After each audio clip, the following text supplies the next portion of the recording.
4 kilometre এলাকায় সুরমা নদীতে শীতকালীন ভাঙন প্রবল আকার ধারণ করেছে। ক্রমাগত ভাঙনে নিঃস্ব হচ্ছে নদী তীরবর্তী মানুষের ঘরবাড়ি, রাস্তাঘাট ও শিক্ষা প্রতিষ্ঠান। তীব্র ভাঙনে হুমকিতে পড়েছে উপজেলা প্রশাসন স্থাপনাও। ভিটেমাটি হারিয়ে ভূমিহীন হয়ে পড়ছে কয়েকশো পরিবার। সুরমা নদীর ভাঙন রোধে কর্তৃপক্ষের আশ্বাসই কেবল সম্বল ক্ষতিগ্রস্ত মানুষের। সুনামগঞ্জের ভাঙন কবলিত এলাকা ঘুরে এসে বিস্তারিত জানাচ্ছেন আব্দুল আলিম শাহ। ক্যামেরায় ছিলেন শ্যামানন্দ শ্যামল। এটি দেশের দীর্ঘতম নদী সুরমার ছাতক পয়েন্টের মুক্তিরগাঁও এলাকা। পৌরসভার পার্শ্ববর্তী এই এলাকায় গত 2 দশকে অন্তত 3 বার নদী তীরবর্তী রাস্তা এভাবেই বিলীন হয়েছে নদীগর্ভে। আর নদীর ওপারে জেগেছে বিশাল চর।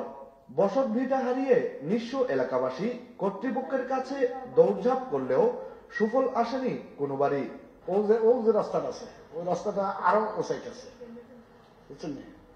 পরে ওবাই বাংলা বাদে ওবাই বাংলা রাস্তা পানি নেবে একটা শিখে দিচ্ছে, দেখেছি এটা সত্য ব্যবস্থা নেওয়া লাগে। এবং আমাদের ছাত্র যে তহসিল অফিস এবং টিএনও সাহেব এরা কিছু জরুরি এটা ব্যবস্থা করে। এদিকে দুয়ারাবাজার উপজেলা সদরও একইভাবে ভাঙন কবলিত এলাকায় রূপ নিয়েছে। গেল কয়েক বছর ধরে বসতঘর, স্কুল, মাদ্রাসা, মসজিদ সহ রাস্তাঘাট ভেঙে নিশ্চিহ্ন হয়ে গেছে। শীতকালীন এমন ভাঙনে আতঙ্কিত স্থানীয়রা। ইতিমধ্যে 200 পরিবার ভূমিহীন হয়ে রাস্তার মধ্যে বসবাস করছে। মসজিদ ভেঙে গেছে, নদী ডুবে গেছে, হাজার হাজার কোটি কোটি টাকার বাড়িঘর আজকে বিলীন হয়ে গেছে। ভাঙনের কবলে পড়েছে দুয়ারাবাজার উপজেলা প্রশাসনের স্থাপনাও। কয়েক বছর যাবৎ এমন ভাঙন দেখা দিলেও এখনো নেওয়া হয়নি পরিকল্পিত কোনো উদ্যোগ।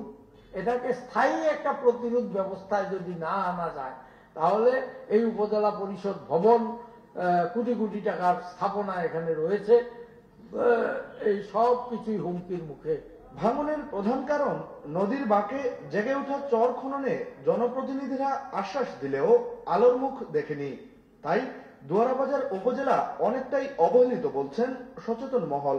Lack of responsibility of the MPs, এটা আমি বলবো ক্লিয়ারলি। একদিনে এই ভাঙনটা একদিনে হয় নাই।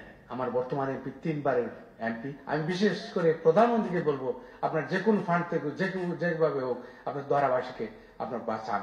অসময়ে সুরমার ভাঙন প্রতিরোধে নদী ও চর খনন সহ প্রতিরোধমূলক ব্যবস্থা নিতে সরকার কাজ করছে বলে জানালেন পানি উন্নয়ন বোর্ডের কর্মকর্তারা। মূল বাজেটের যে কস্ট, সেই কস্টটা কমিটি এখানে অ্যাসেসমেন্ট করবেন এবং সেই অ্যাসেসমেন্টের সাথে থাকবে ড্রেজিং লেন্থ, ড্রেজিং এর গভীরতা, কোন কোন এলাকায় ড্রেজিংটা হবে এবং তাদের পুরো অ্যানালাইসিসের বেসিসে আমরা টোটাল টাকাটা এখান থেকে বের করে নিয়ে আসতে পারবো। ভুক্তভোগীদের দাবি, নদী ভাঙনের কারণে গৃহহীনদের পুনর্বাসনেও সরকার এগিয়ে আসবে। শীতকালীন ভাঙনের কবলে পড়েছে সুরমা নদী পাড়ের দুয়ারাবাজার এলাকা। ঠিক এভাবেই প্রায় 3 কিলোমিটার এলাকার রাস্তাঘাট, ঘরবাড়ি, দোকানপাট নদীগর্ভে বিলীন হচ্ছে। হুমকিতে রয়েছে দুয়ারাবাজার উপজেলা প্রশাসন ভবনও। এলাকাবাসী দাবি করছেন অবিলম্বে এই ভাঙন রোধে সরকার প্রয়োজনীয় ব্যবস্থা গ্রহণ করবেন। Abdul Alim Shah, SA TV, দুয়ারাবাজার, Sunamganj.